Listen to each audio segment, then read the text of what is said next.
Civil war, warlords, famine, pirates. All images most commonly associated with Somalia in people's minds. The country, once labeled the Switzerland of Africa, has suffered a steady and tragic decline for decades. But beneath the prolonged suffering and chaos is a land rich in history and heritage, and a people struggling to maintain a semblance of normality in the absence of a state. In the Horn of Africa, Somalia is the continent's most easterly country. It has the longest coastline in mainland Africa, stretching more than 3,000 kilometers along the Indian Ocean, the Gulf of Aden, and the Red Sea. Its location turned Somalia into a strategically important trading center in the ancient world. But the history of Somalia dates back much further, to some of the earliest human settlements in the world. These cave images of a life of herding in the Lasgil wall paintings in northwestern Somalia are estimated to date back between 3,000 and 6,000 years BCE. They're the first chapter in Somalia's now largely forgotten story.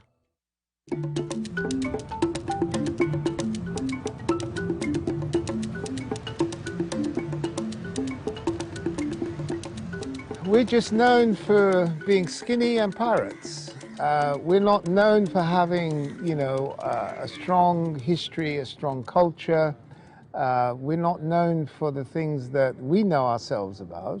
They're probably not even known by Somalis. You can walk around here and see the history of just this town itself. We have a very, very deep and long history that even Somalis are unaware of, and that's a shame, I think.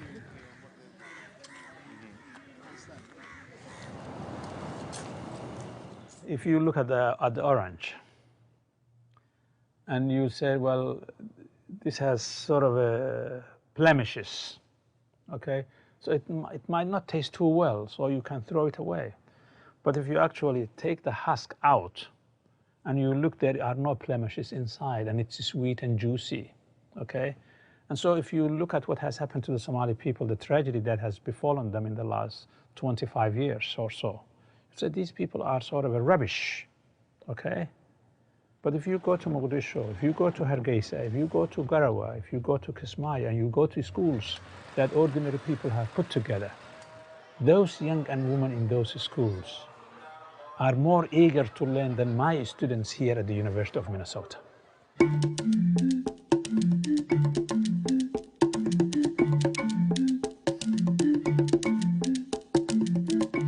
Somalia is emerging from a very long, difficult period, and we are now moving away from the chaos, instability, extremism, piracy, to an era of peaceful and development. Around 12 million Somalis, most of them herders, farmers, and fishermen, live in the country's 600,000 square kilometers. Despite being a member of the Arab League, Somalia's main language is Somali. The only Arabic speakers are people who've studied the language or lived in Arab countries. It always makes me very cross when I hear some official somewhere saying Syria is the next Somalia, or Libya is the next Somalia, or Aleppo is Mogadishu. But you hear that. Somalia's become a catchword for the most disastrous, chaotic, violent, terrible state. With the opening of the Suez Canal in 1869, Somalia's strategic location became even more significant. Being at the intersection of Africa and Asia did not go unnoticed in the West. In 1884, the United States and 13 European countries met in Berlin, their aim to divide the African continent between them. They divided what we know as Somalia into 3 provinces, each ruled by a different European country.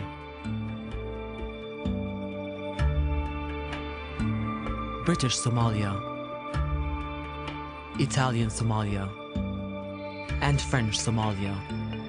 The mainly Somali region of Ogaden was taken by the Ethiopian Empire and the NFD by Kenya. The incredible thing about Somalia is that if you go way back in its history, it's always been either fought over or had foreign powers intervening in some way. Both British and Italian Somalia gained independence in 1960. French Somalia voted to remain under French rule, despite accusations of ballot rigging, but later voted firmly for independence in 1977 and became Djibouti.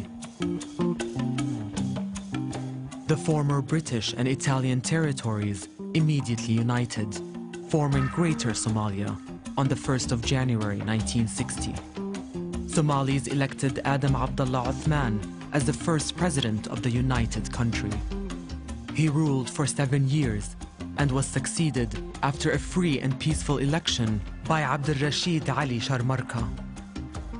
This was when Somalia's peace and stability earned it the nickname the Switzerland of Africa. However, corruption was rife and frustration began to mount.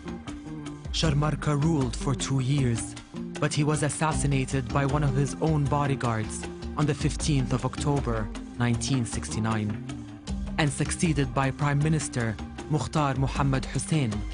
He ruled for just 6 days before being overthrown in a military coup. It was led by General Siad Barre, who would be the dominant figure in Somalia for the next 2 decades. Somalia's experiment in democracy was over. The rifle, not the ballot box, would now govern the country. Barre dissolved parliament, suspended the constitution, banned political parties, arrested politicians, and limited press freedom. We had only accepted the... And then from that on, there was a downward trend in Somalia, everything, up to the end, up to the disintegration. And every time things were going down, the military regime was becoming more brutal and more dictator. So people were arrested, properties were confiscated without compensation.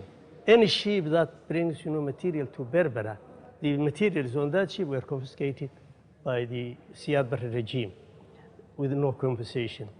So things were getting worse and worse. Barre's government was supported by the 2 superpowers of the day, the United States and the Soviet Union. It built the country's infrastructure and radically improved literacy.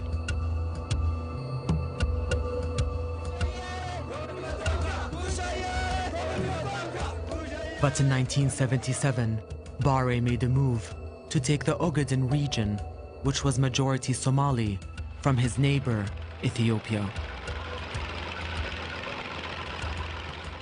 I think what the Ogaden War was about was actually staking a claim to a more realistic border which did not comply with the colonial border.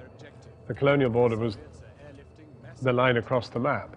The real border was what the Somalis tried to establish. And of course, you remember, it was a very strange war because Siad Barre pretended that it was not a war being fought by the Somali army, but was being fought by the Western Somali Liberation Front, which didn't really exist at all. I mean, we went out to try and find the Western Somali Liberation Front, and we discovered, of course, that their tanks, their armored cars, were all Somali military vehicles with just a bit of paint on them saying WSLF. So the whole thing was a fiction. Of course, what was a fact was that the Somalis wanted their territory, wanted what was naturally, organically Somalia. But Siad Barre did not want to be seen to be fighting for that himself. Jon Snow, News at 10, Jig Jigger. However, the Somali army was forced to withdraw when the Soviet Union sided with Ethiopia in the conflict. The army came back, demoralized, defeated, after they felt they were victorious. That was when the Somalis' nationalism became something of the past. Clans came up, warlords came up, other factions came up, religious groups came up. Opposition to the military government increased. Encouraged by Ethiopia, tribes in the north rejected Barre's dictatorship.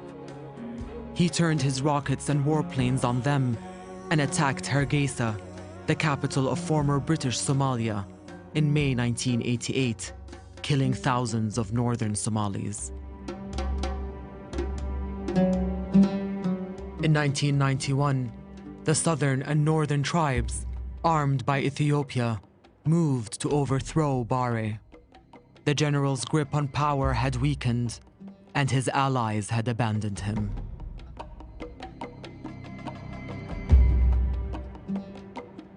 By the time the government fell at the end in 1991, neither the Soviet Union nor the United States was backing Siad Barre.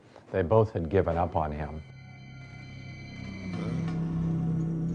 Even if Siad Barre tried over those decades of rule to ban the clan, what happened to Siad Barre was that he eventually actually used clan politics to try to dominate the whole territory, and he marginalized some clans and promoted others. So the way in which he eventually fell from power was clans rose up against him and kicked him out. Former British Somalia declared its independence from Greater Somalia.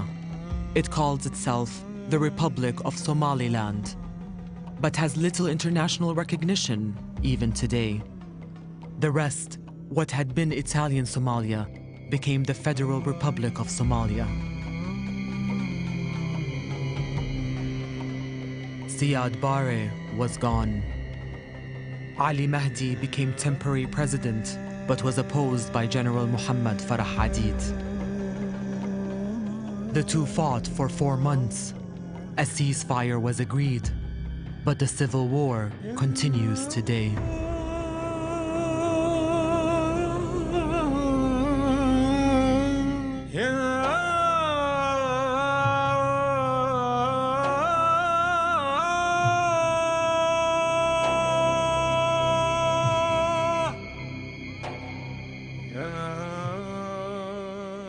If Siad Barre was to leave power 2 years earlier and said, now Somalis, you have to organize new elections and I will be happy to leave, none of this would have happened. But when he brutalized different groups of people in different regions of the country, people were just literally mindlessly wants to get rid of him. But they never thought of what was going to come. And the leaders who were leading them against Siad Barre were singing the music of sectarianism rather than sort of the music of commonality and brotherhood.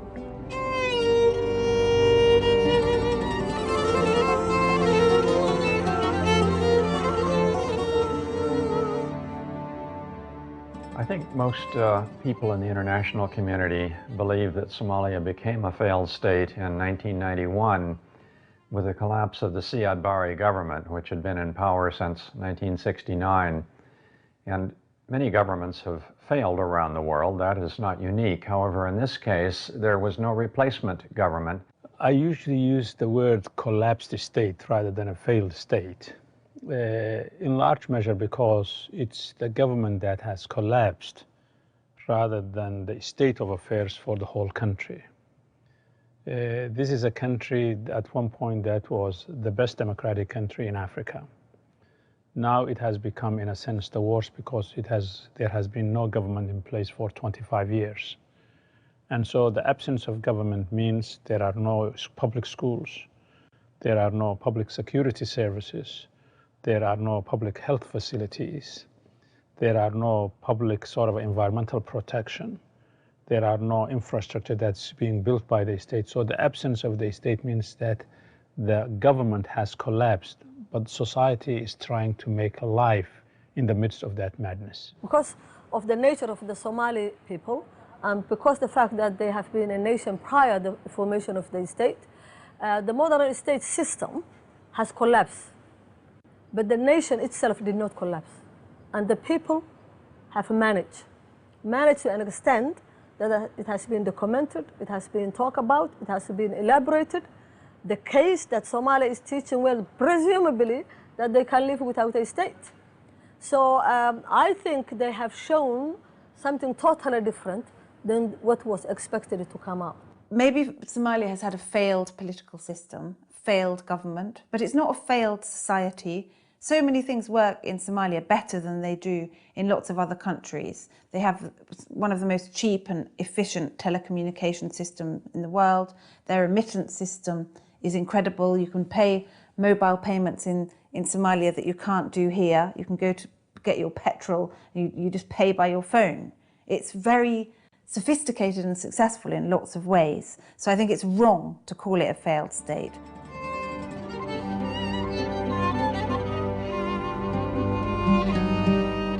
To have a state is important because now anybody can come to the country, whatever name they come, whether they are coming for Operation Restore Hope, whether they are coming for Amazon Africans looking for the peace, and whichever name they come in.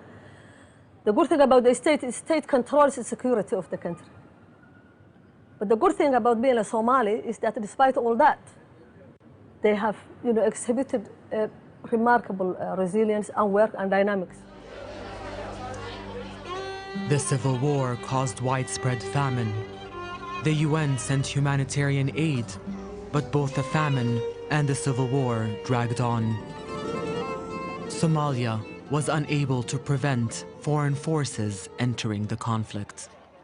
Imagine 7,000 tons of food aid literally bursting out of a warehouse on a dock in Mogadishu, while Somalis starve less than a kilometer away because relief workers cannot run the gauntlet of armed gangs roving the city. Confronted with these conditions, relief groups called for outside troops to provide security so they could feed people. It's now clear that military support is necessary to ensure the safe delivery of the food Somalis need to survive. So in December 1992, the US launched a military operation on the pretext of protecting the UN humanitarian effort. In 1993, US forces tried to capture self-proclaimed President Adid, resulting in the Battle of Mogadishu. But the operation failed. 2 American helicopters were shot down and their crews dragged through the streets. Around 1,000 Somalis and 18 Americans were killed in the violence. This past weekend, we all reacted with anger and horror as an armed Somali gang desecrated the bodies of our American soldiers and displayed a captured American pilot. All of them soldiers who were taking part in an international effort to end the starvation of the Somali people themselves. These tragic events raise hard questions about our effort in Somalia. When will our people come home?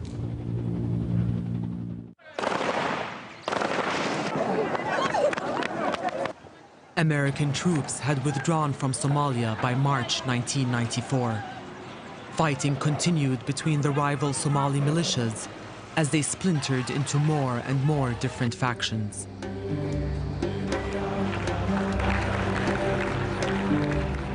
In 2004, a US-backed transitional government was formed, but it ran into opposition from the Islamic Courts Union, the ICU. This was a group of Sharia courts that united to form a rival government. It made major gains in 2006, taking control of almost the entire south of the country, including the capital, Mogadishu. It also reopened the air and seaports after over a decade.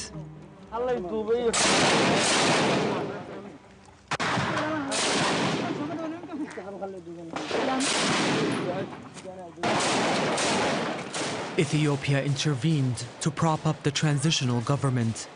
It managed to roll back the Islamic Courts Union and finally retook Mogadishu in December 2006. The ICU was weakened and forced to the south.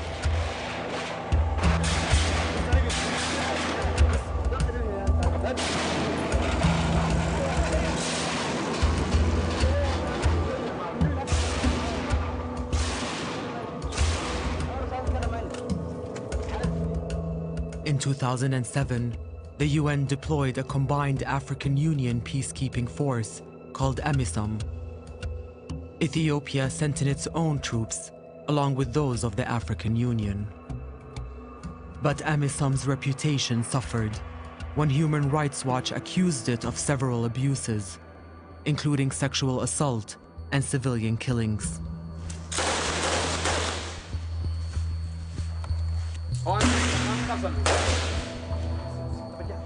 This reinforced the view of many Somalis that AMISOM was an invading force, an occupation by stealth. They also saw Ethiopia as funding clans and sub-clans to sow division and prolong the conflict. As the ICU became marginalized, a more radical splinter group emerged, Al-Shabaab. Prepared to use violence, it took control of vast swathes of the south of Somalia. ilaahay isku xiran oo ilaahay rumaysan oo kitaabkiisa isugu imaanay marka qofka muslimka waa wax laga rabo gaar ahaan laakiin amalka maanta aan ku jirno anaga gurigeenaba nologu yimi oo waa nalagu soo duulay anagoon idna aadin maanta aniga kuma duulin Ethiopia kuma duulin aniga Kenya kuma duulin aniga waxaan joogaa masqat raasi meeshaan ku dhashay baa joogaa oo la igu imaanaya oo la igu dulminaya marxaladda tan aniga waxaan iska difaacaya oo aan iska celinaya cadow igu soo duulay oo banaanka iga. The areas under Al-Shabaab control became more stable. But in 2011, a foreign power intervened again, this time Kenya. More than half a century on from independence, Somalia was once again at the mercy of a foreign army. Coming up in part 2, Somalis turned to piracy to protect their rich waters from illegal fishing. A group of youngsters in a little village in Puntland, fed up with the activities of these illegal fishing companies, boarded a ship one day to protest. And they were told, what do you need to go away? They were given money. That was how it began.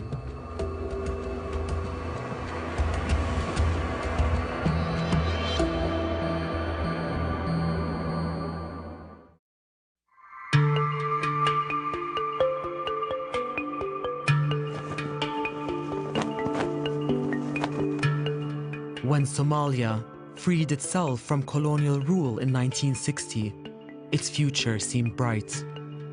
It was peaceful and stable, had free and fair elections, and its geographical position in the world was commercially important. But when Siad Barre's 22-year dictatorship ended in 1991, the country was plunged into an interminable civil war.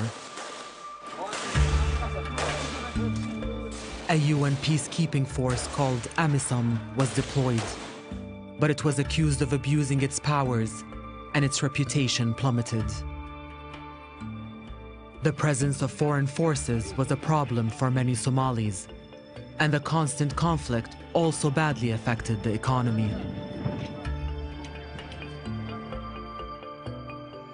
Example, cabbage iyo tamaandhada. Anako imika intan halkan ka hore mid baa iga baxday halkan imkaan joogno dhinaceedan yaa iga baxday anigoo le maanta dhilkii fakhriga tuuraysa wada intan ku baxday ayaa marka 10kii saxarood hore 100,000 layga siistay ayaa waxa la soo rogay intaasoo kamiyo oo baabuuro laga keenay Ethiopia ayaa la keenay ya 40 bay ku dhacay ya ilaa markii dambe daadin ba ay gaadho suuqa lagu daadiyo la yiri waaba liibsan waayba marka doraado kala geyso maanta tu cusub timaado taadi casaaday cidmadeyso hadaba suuqyada caynkaas ee dilayana meesha way ku jiraan ya dalkii oo dhaqaale lahayn iyo dawladii oo la ictiraafsanayn oo hay'adaha yar wax la soo mariyo mooyaane aanay jirinna iyaduna way jirtaa kolka duruufaha caynkaas ayaa nagu xeeran. The food supplied by aid agencies was sometimes unfit for human consumption. Some saw the West as simply offloading excess produce rather than providing genuine help.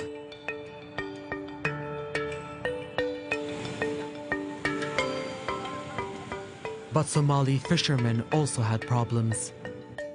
Foreign vessels began encroaching on their waters, leading to an even more dangerous development: piracy.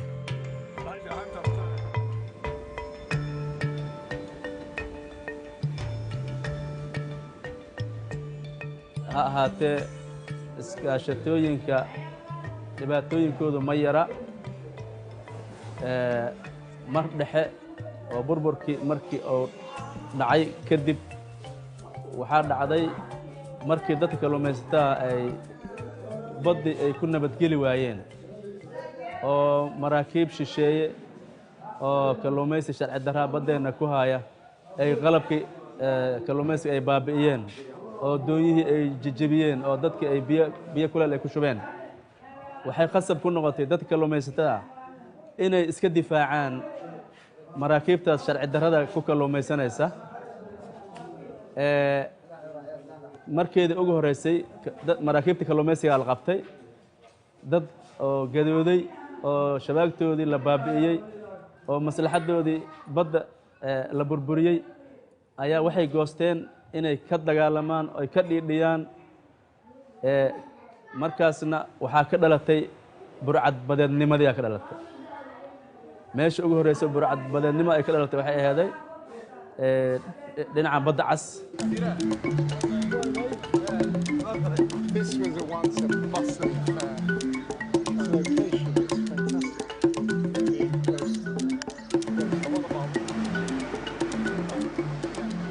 It all started for me when I went to a region in Somaliland called Sanag, and a little village, a little fishing village on the coast where my family came from. The first time I went there, it was wonderful, obviously. I only saw what people wanted me to see.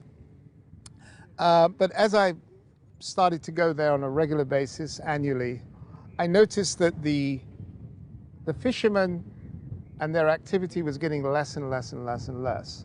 And I noticed at the same time that in the far horizon, there would be these big foreign boats, motherships, with their little tenders crawling around the sea, scooping up all the fish. The activity of the Somalilanders getting less and less easy. And at the same time, what was happening was the growth of piracy on the Somali coast. And that was the headline news, the piracy, the Somali pirates.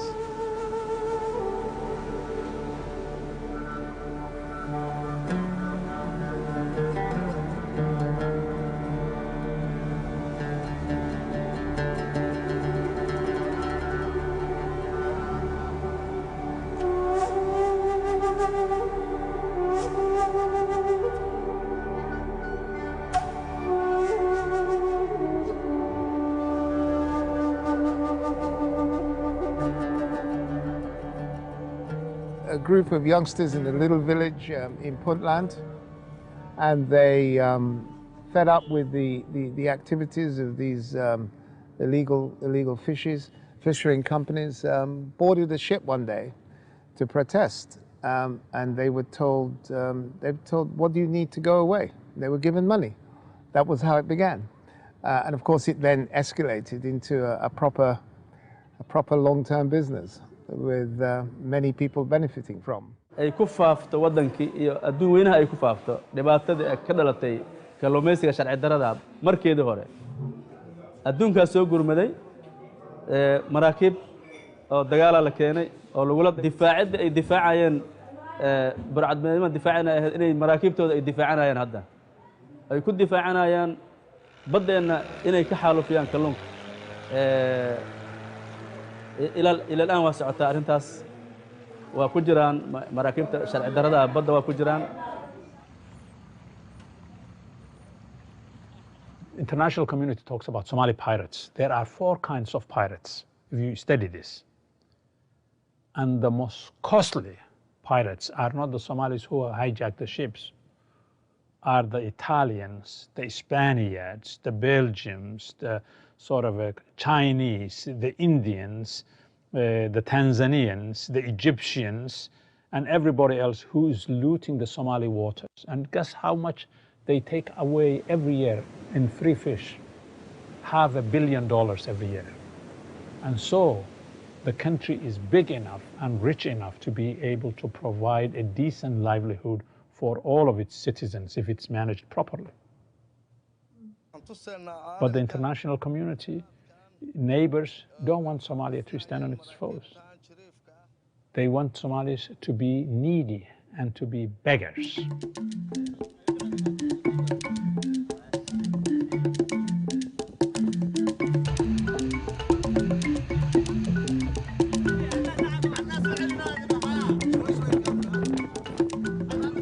dhibaatooyin kale oo hadda maanta aan sheeganayno oo aan ahayn in dhibaatada iska ku badan tahay xeebihii oo aadan meesha rabtood u kalluumaysan karin midii aan markaas u dhadhoweyn oo amnigeeda iyo aan islahayn waxaad la imaadaan khayraadka keensataan waa idinku soconayaa ama waxtar baa ku helaysaan yacni ayadan xoogaa dhibaatooyin noocaan ah ka jira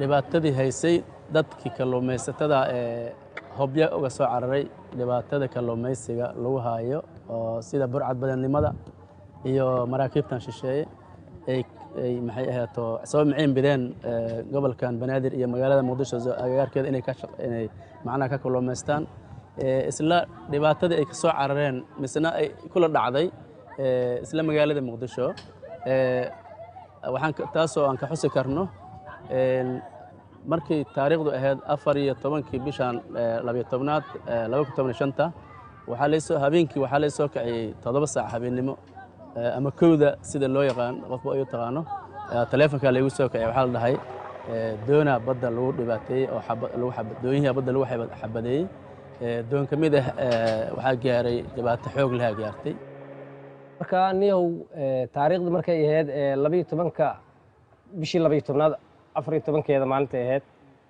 baan halkan ka dhaqaaqnay 4 galabnimo habeenkii waxaan tagnay meel la yiraahdo cilmacaan maqribadii halkaasaan shabaageena soo dhiganay dabaysho si xawliyo sare ku socotay waxaan ka soo dhacnay koonfur adiga magaalada muqdisho dusheeda sare airportka halkaasna waxaan kula kulannay annagoo aan shaqo ku jirnay isla habeennimadii layrarkii wax noo shidan shabaageena guranayno rasaasayn markii hore yani annaguna wax dakana ama wax tuhna laguma jirin iyo dareena waxaan dareen daacadda adiga aniga xabad oo yoolbaar camal ama dabajax camal macnaha hoos laguma soo dhigo kura xabad u socotay saacadda xoogayaan daa joogna marka halkan baad xabad ku dhacday xabadda meesha markay ku dhacday doonta waa ka boodnay haddii saa u dabaalanay wiilkii kale shabaab ku dhigay oo qabsaday anigana 9 saac goortay taa doon iska socoto ayaga soo qaad badda dhaxdeeda subaxdii xaabtay mid ay doontii soo qaadeen doontii meeshaan uga mid iyadoo duleesho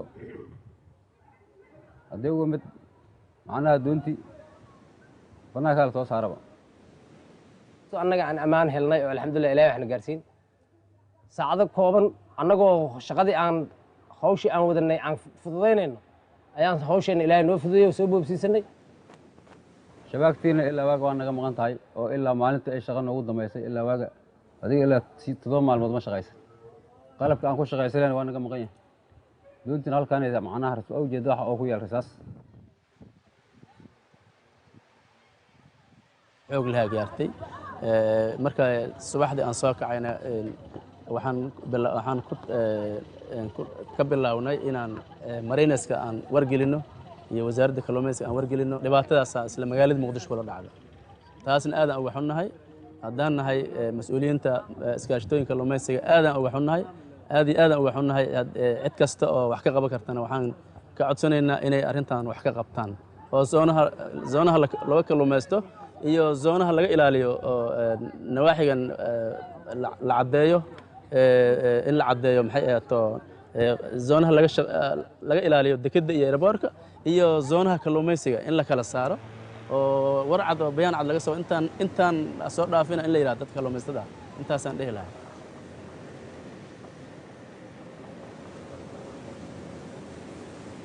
The piracy problem has largely ended, and as a result, you're now starting to see the return of some of the illegal foreign fishing going on, which is an unfortunate development.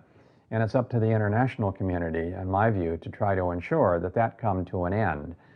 In some cases, the foreign fishing vessels are interacting with local Somali officials, basically buying them off in order to get permission to fish in these very rich Somali waters.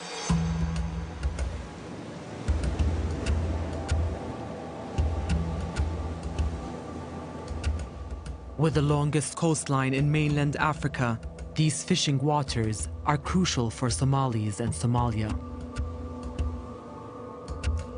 Berbera, in the Republic of Somaliland, is the main port for the export of livestock to the Arabian Gulf and North Africa. These exports represent 65% of the national income of Somaliland, the breakaway state to the north of Somalia that declared independence after the fall of Siad Barre.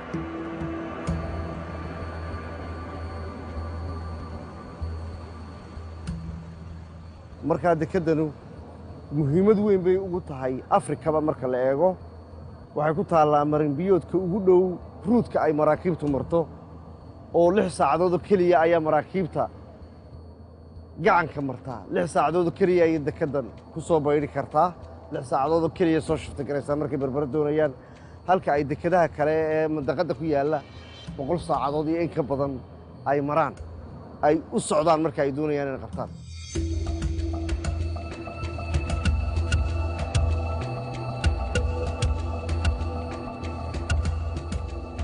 waxaanu ka shaqeynaynaa 24 hours shaqada maanta dekada laga degi maayo ama maalin walba waa sidaas waxaanu adduunyada u dhoofinaa ama aanu khaliis ama aanu caranta u dhoofinaa xoolo nool oo ari leh oo geel leh oo lo' leh waxaanu u dhoofinaa xabkahan beeyada la yiraahdo waxaanu u dhoofinaa skin waxa la yiraahdo harag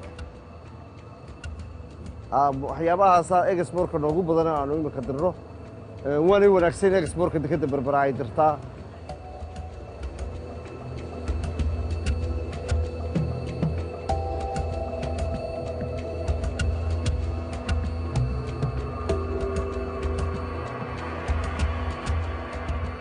It's a bridge between Africa and the Middle East. Much of the oil that comes from the Gulf passes through Bab el-Mandeb between Djibouti and Yemen. Somalia is sitting at that gate. Everything that comes from the Suez Canal has to run by Somalia to the east.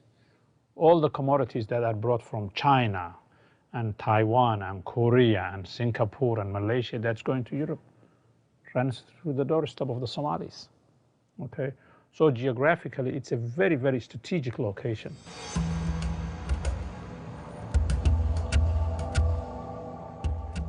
dhaqaalaha Somaliland waa lafdhabarta dekada Berbera waa lafdhabarta uu ku tiirsan yahay in ka badan boqolkiiba 70 ama 80 ayaa dhaqaalaha budgetka Somaliland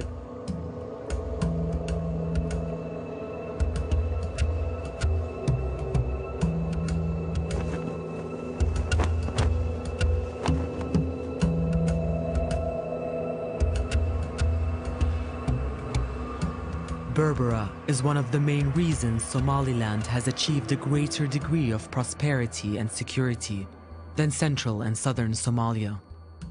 But Somaliland has yet to receive universal international recognition, and so receives very little international aid.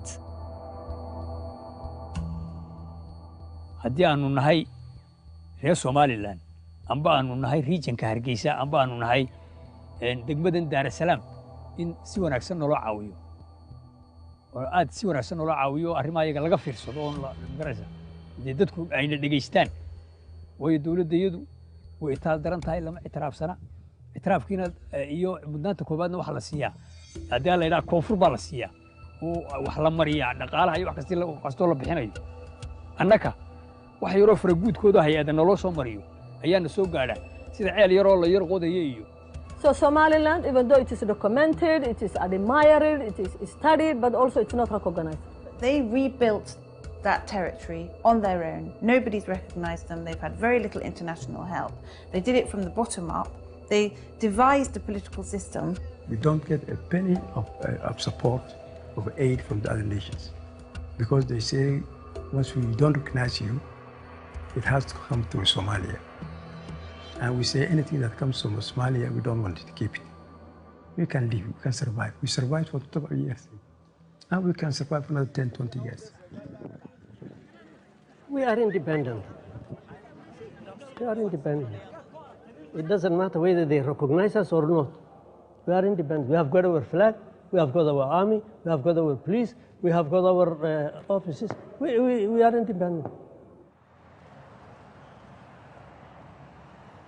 laakiin annagu kolka imika la eego xagga amniga iyo waxbarashada iyo deganaanshaha waddanka dee koonfurta la mid ma yihiin aad baan uga wanaagsannahay dowladdeedu way dhisan tahay ciidamadii baa dhisan wax kastaa dhisan amniga iyagu waa 100% ya kolka annagu saasaan uga gedisannahay laakiin waxaan u baahannahay in ama dalka nalo ama dowladda naloo ictiraafo in dowladdana naloo ictiraafo ya haddii la yidhaa wixii kolka dowladda naloo ictiraafaan wax walba helaynaa laakiin inta dowladda iyadu ay taa hoos joogto ya ما arrimaha iyagu ma turanturo baxayaan Whatever feelings he has with the government, people accept that we must have peace. The peace we have here is people owned, not government owned, people owned. People want peace. There is traditional mechanisms of settling clan disputes. And that's what Somaliland engaged. A law, a traditional law, blended with Islamic law. So they come out of all that, they built a bottom-up approach, they built a state and a peace. We had elections, all the elections here. In 2002, we had local government elections, 203 president elections, 205 parliament elections, 2010 president elections. I was a minister in finance of the last government. We lost the election. And the other party, Kulbiya, came to power. And the president is now from Kulbiya party.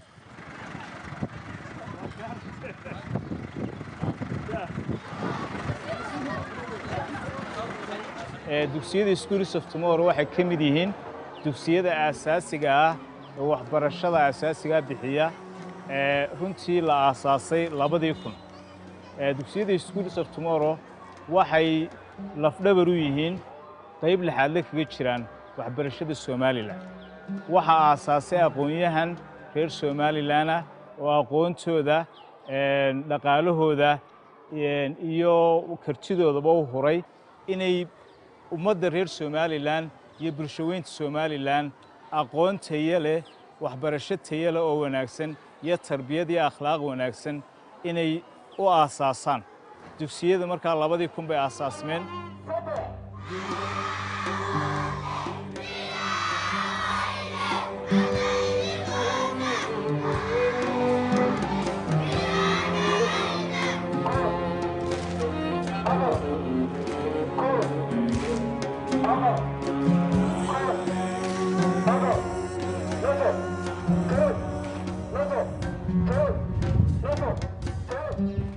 dugsigu wasaaradda waxbarashada ayuu si rasmi ah toos ugu xidhan yahay manhajka waxbarashada ee Somaliland ayuu bixiyaa iyadoo supplementary dheeraada oo waxa weeyaan la siiyo ka baxsan manhajka Somaliland waxa wax lagu bixiyo dugsigu waxa weeyaan mediumkiisu waa English ayaa lagu bixiyaa waxa dugsiga hadafkiisu yahay ardayga inuu waxbarasho tayo leh oo aqoontii maadiga ahayd helo inuu tarbiyadii akhlaaqdii diiniga ahayd inuu helo isla markaana dhaqankii Soomaaliyeed iyo dhaqankeennina inuu intaba goob ku wada qaato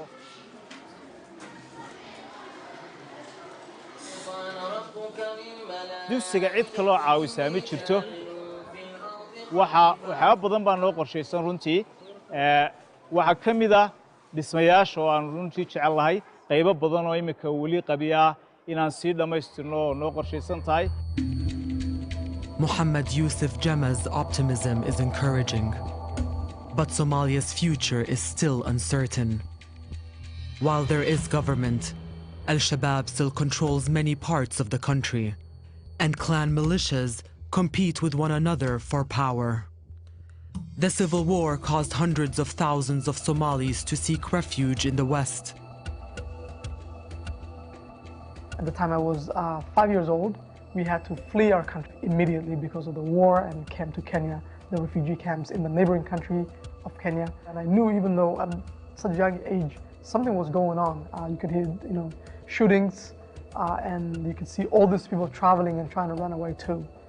You hear the stories of the elders telling us about there was a civil war going on, people getting killed. In the next episode of Somalia, the Forgotten Story.